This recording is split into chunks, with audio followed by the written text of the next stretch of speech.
Passport সাইজের ছবি আমাদের বিভিন্ন সময় বিভিন্ন প্রয়োজনে কিন্তু প্রয়োজন হয়ে থাকে বন্ধুরা। তো একটি পাসপোর্ট সাইজ ছবি আমরা কিন্তু খুব সহজেই আমাদের কম্পিউটারের ফটোশপ দিয়ে খুব সহজেই তৈরি করতে পারি।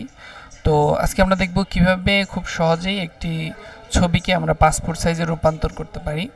তো প্রথমেই আমি আমার ফটোশপ ব্রাউজারে চলে এসেছি। এখান থেকে আমি একটি ছবি সিলেক্ট করে নিয়েছি। এখান থেকে আপনারা চাইলে এখানে ফাইলে গিয়ে ওপেনে ক্লিক করে এখান থেকে যে কোনো একটি ছবি নিতে পারেন। আমি এই একটি ছবি এখান থেকে সিলেক্ট করে নিয়েছি।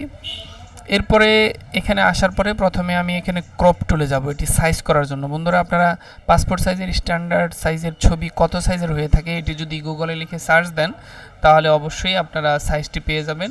এটির স্ট্যান্ডার্ড সাইজ হচ্ছে আপনার 450 পিক্সেল বাই 550 পিক্সেল, অর্থাৎ আপনার ওয়াইড হচ্ছে 450 পিক্সেল, হাইট হচ্ছে 550 পিক্সেল।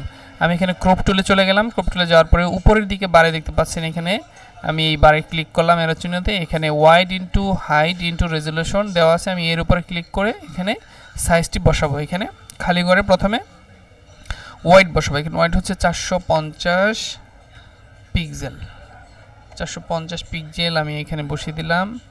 এরপরে দিব আমি হচ্ছে হাইট দেব 550। এরপরের ঘরটিতে হচ্ছে রেজুলেশন, আমি এখানে রেজুলেশন 300 বসিয়ে দেব। চাইলে আপনারা কম বেশি করে দিতে পারেন, আমি 300 বসিয়ে দিলাম। এরপর দেখতে পাচ্ছেন এরকম একটি ক্রপিং আকারে এখানে ছবির উপরে একটি লাইন চলে এসেছে।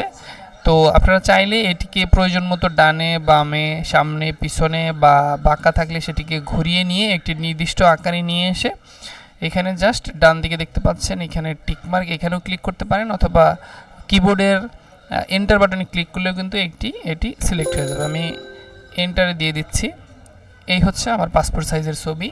এখন এই ছবিটিকে আমি একটি নতুন পেজে নিয়ে সাজাবো। যারা কম্পিউটারের দোকানে কমার্শিয়ালি বিজনেস করেন, পাসপোর্ট সাইজ বা স্টাম্প সাইজ বা যে কোনো সাইজের ছবি প্রিন্ট করতে চান, তারা কিন্তু এই প্রক্রিয়াতে আপনারা খুব সহজেই আপনার ছবিটি পাসপোর্ট সাইজে রূপান্তর করে আপনার কাঙ্ক্ষিত কাস্টমারকে কিন্তু সেটা তৈরি করে দিতে পারেন। এরপরে আমি আমার ছবিটি সাইজ করে নিয়েছি। এখান থেকে চাইলে আপনি আরও কাস্টমাইজ করে এটির লাইটিং বাড়িয়ে নিতে পারেন অথবা আরও কোনো কাস্টমাইজেশনে যদি কাজ থাকে এগুলো করে নিতে পারেন। আমি হালকা একটু লাইটটা বাড়িয়ে নিলাম।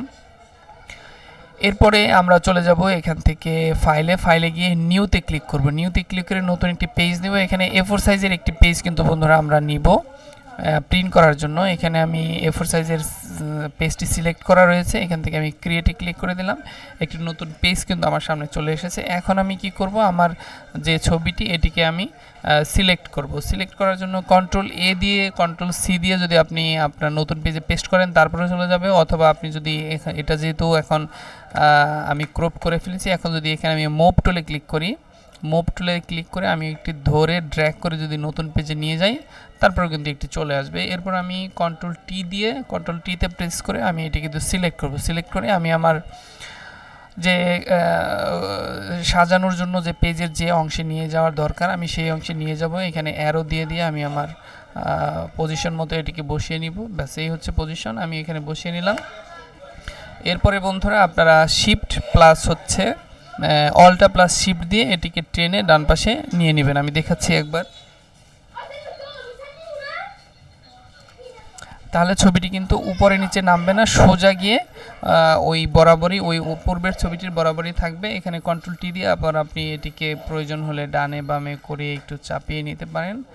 আমি একটু সরিয়ে নিলাম, এরপরে এন্টার দিয়ে দিলাম। এরপরে আপনারা এখানে দুইটি ছবিকে যদি একই সাথে আবার কপি করতে চান তাহলে সেই ক্ষেত্রে করতে হবে কি, এখানে আপনাকে লেয়ারে গিয়ে যে দুইটি লেয়ার আমি ছবি এখানে বসিয়েছি সেই দুইটিকে সিলেক্ট করে আমি সিলেক্ট করলাম এখানে শিফট দিয়ে। এরপরে এটাকে মার্জ করে নিতে হবে, মার্জ করে নিলে এখন যদি আমি সেই আগের সিস্টেমে যদি এখানে অল্টা প্লাস শিফট চেপে যদি ড্র্যাগ করে ডান দিকে নিই তাহলে কিন্তু দেখবেন আমার দুইটি ছবি একই সাথে চলে যাচ্ছে। এরপর আমি এটিকে প্রয়োজন মতো আবার সরিয়ে নেব। তো এই হচ্ছে আমার ছবি তৈরি হয়ে গেল। তো এই হচ্ছে মূলত পাসপোর্ট সাইজ তৈরির একটি প্রক্রিয়া। এভাবে চাইলে আপনারা সুন্দর করে অসংখ্য ছবি কিন্তু নিচে লাগিয়ে একটি পেজ কিন্তু ফিল আপ করতে পারেন। তো তো এই ছিল মূলত আমার আজকের ভিডিও, কিভাবে আমরা একটি ছবিকে পাসপোর্ট সাইজের ছবিতে সহজে রূপান্তর করতে পারি। আশা করছি ভিডিওটি আপনাদের অনেক উপকারে আসবে। এরপরে যদি কোনো জিজ্ঞাসা আপনার থাকে তাহলে অবশ্যই আমাকে জানাবেন, আমি অবশ্যই আপনাদের হেল্প করার চেষ্টা করব। সবাই ভালো থাকবেন, সুস্থ থাকবেন। আসসালামু আলাইকুম।